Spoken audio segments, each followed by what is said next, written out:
Oh, sliding in yet again. These hands are Paul's. I'm not even gonna lie, they're not mine at all. The pouch is inside. You've seen it before, but it's different this time. I'm gonna inspect. I'm gonna go in closer. Why? Because I know inside something delicious. Is it a little fishes? No. Is it a sardine? Is it something for the cat? No. It's another knife, courtesy of WPS. It's a Karambit Carambo sliding out. The blade!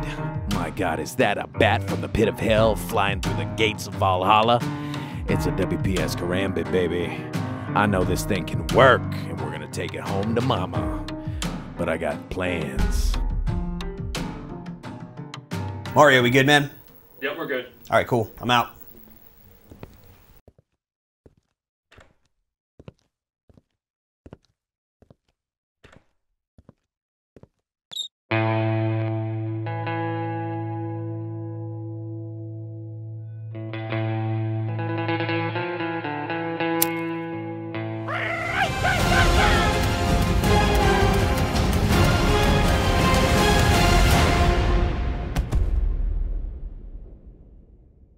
All right, hey folks, welcome back. Today we have a special guest, Dr. Gorka. We're talking about the war our military cannot win.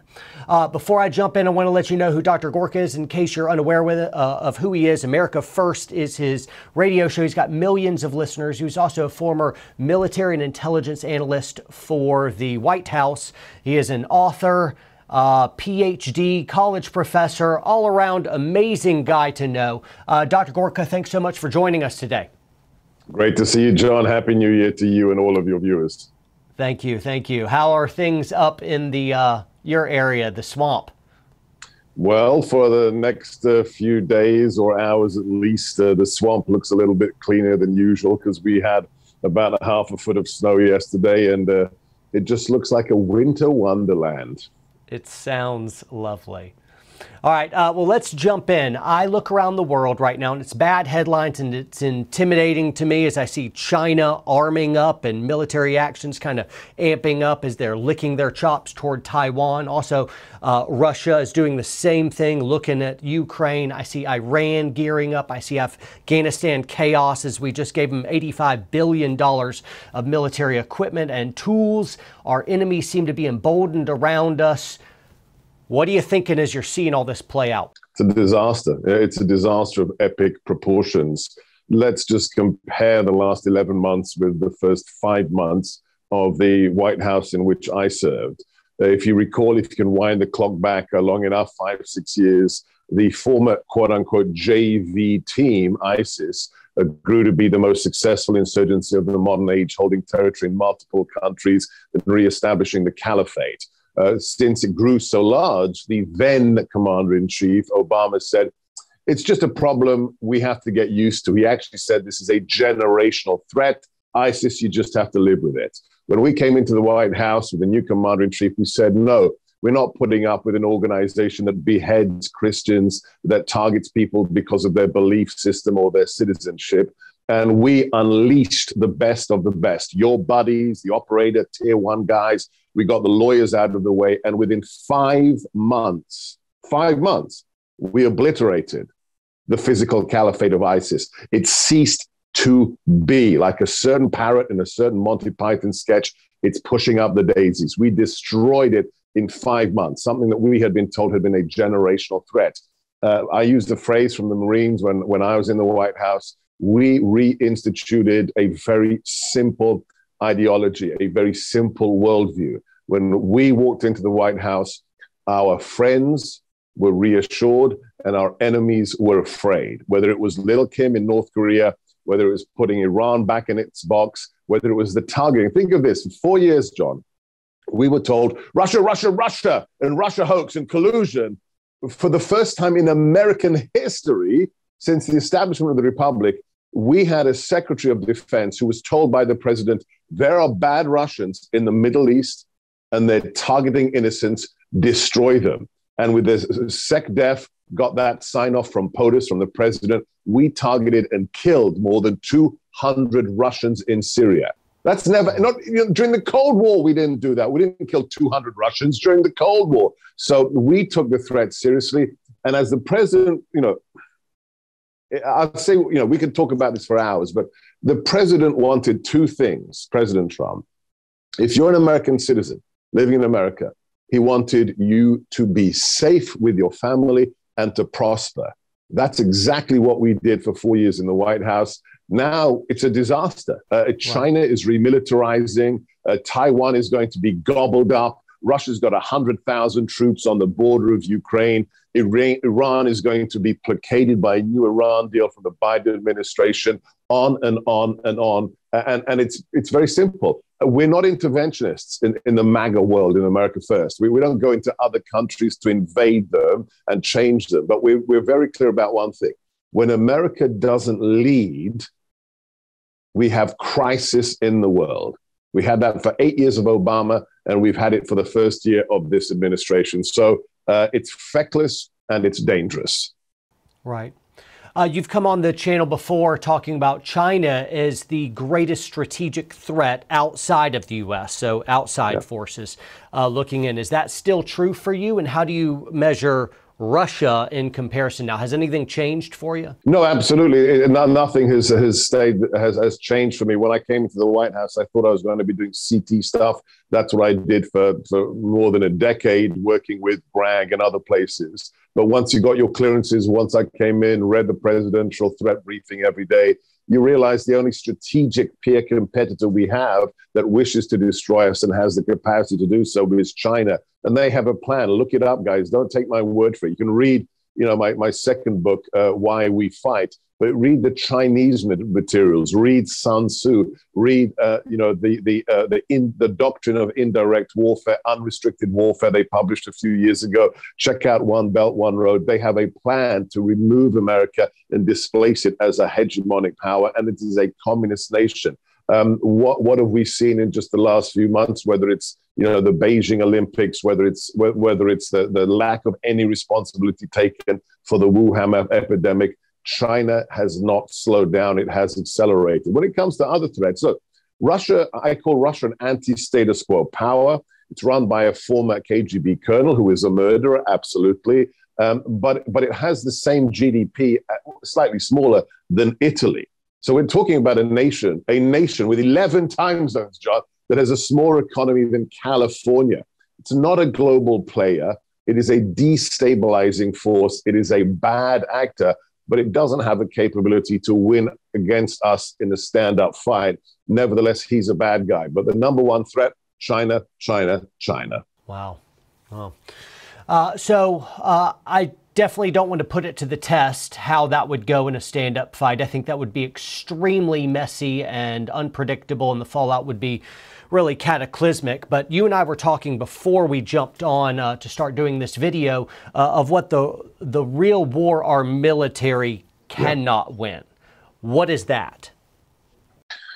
It's the internal threat. You very specifically asked me what is the greatest external threat. It is China, but we may actually have a larger threat that is domestic, and that's political correctness. That is neo-Marxism, the new left. It is identity politics. Just think of this, an utter disgrace. Mark Milley and Lloyd Austin are a disgrace to the uniform. These are the chairman of the Joint Chiefs, the current Secretary of Defense, retired general.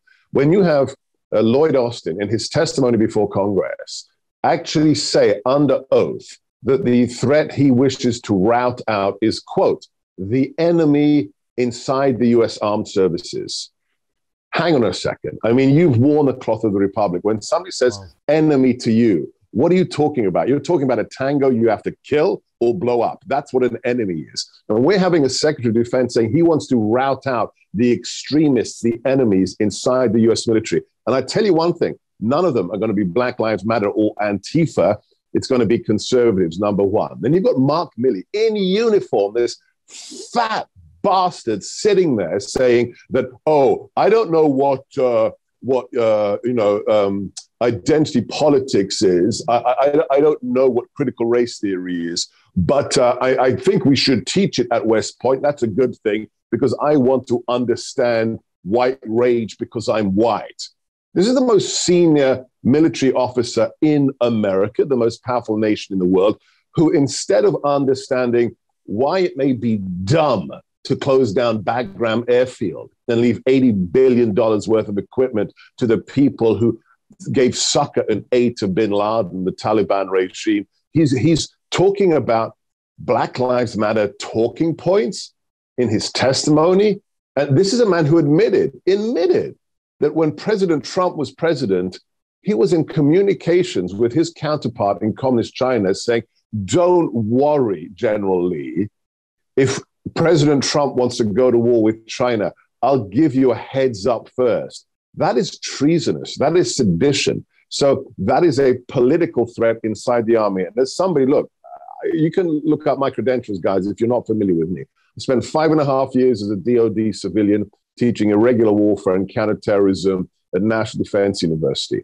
I spent 2.5 years in Quantico as chair of military theory for the Marine Corps. I've worked with the Q course at Bragg. I've worked for the CG in Bragg.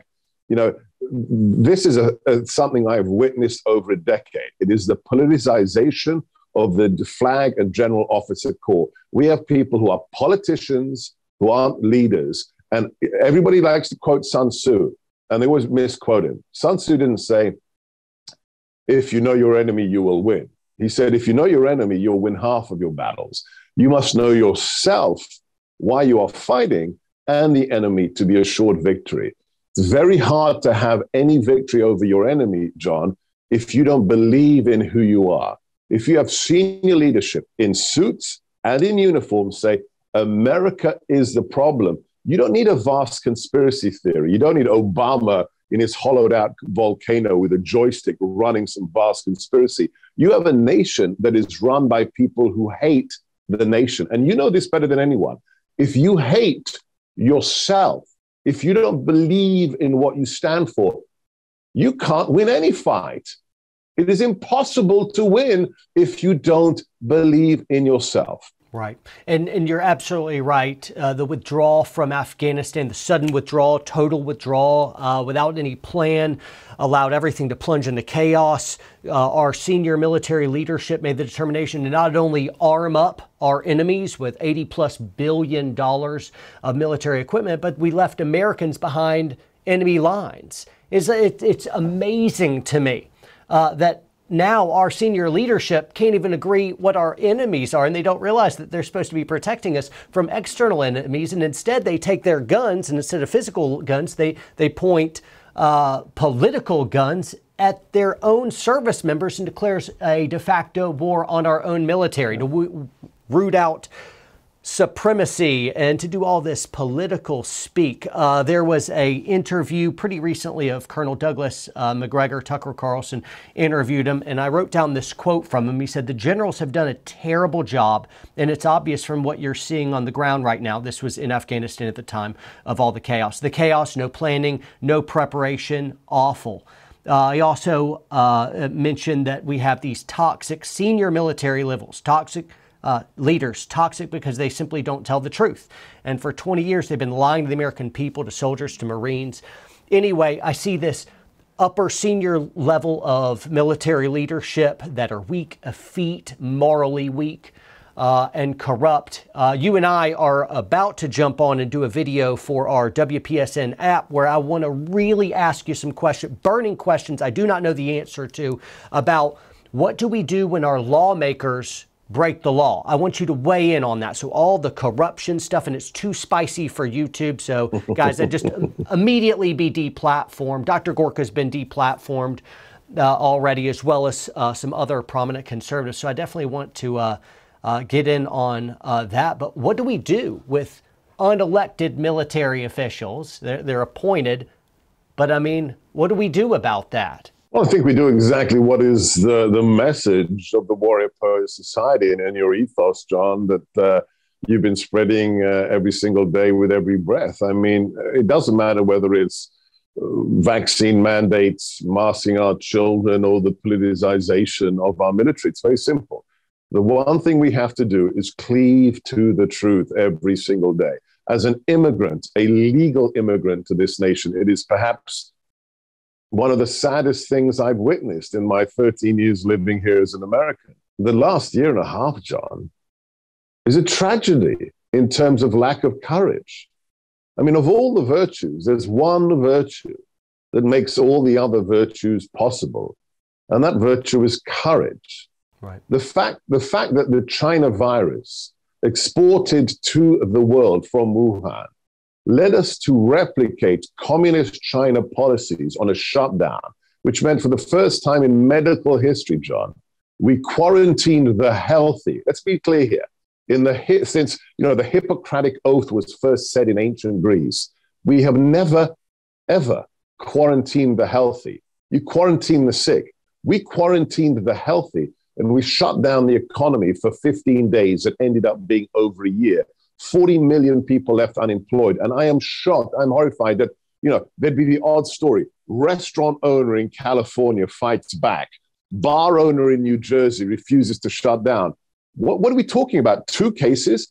It should have been tens of thousands of Americans who said, no, I'm sorry. You're not shutting down my capacity to feed my children. You're not telling me I cannot employ my employees and they don't get to feed their children. There should have been a mass refusal. Do not comply. This nation was founded by pioneers, by settlers who went out into the wilderness with a Kentucky rifle and a Bowie blade, and they created the greatest nation on God's earth. It is time for us to recapture that courage. So it doesn't matter what the topic is, First Amendment, Second Amendment, the wussification of America, the assaults on masculinity, the assaults on our political, the way we choose our president, the complete perversion of our electoral system. The one thing we all have to do is to speak the truth every single day. Don't ever, ever censor yourself. Don't ever bite your tongue and say, oh, I shouldn't say that because what if somebody doesn't like it? No, say it and say it even louder. That's how we take back this country, one school board at a time. That's right. If we do not use our freedom, we will lose it. That is fantastic encouragement. Dr. Gorka, how can people find you? The website for the show is sebgorka.com. That's SEBGORKA, sebgorka.com. Because of all the fascistic, censorious things going on in Palo Alto and Silicon Valley, I have a brand new private community. It's gorka.locals.com. You can join me there today for exclusive content. That's gorka.locals.com. And then check out my books wherever you get your books. It's Defeating Jihad, Why We Fight, and the last one, The War for America's Soul. And I'm still on Twitter, still on Facebook, still on Instagram. Are you on Getter? I just joined Getter. Yes. I joined Getter last night. Just kind of like, I'm going to get canceled everywhere. I'm like, Getter. It's exploding. It's exploding, and we're on Getter as well. Just look for Seb Gorka. Very good. Hey, thanks so much for joining us. Guys out there, thanks for tuning in. Train hard, train smart, and stay free.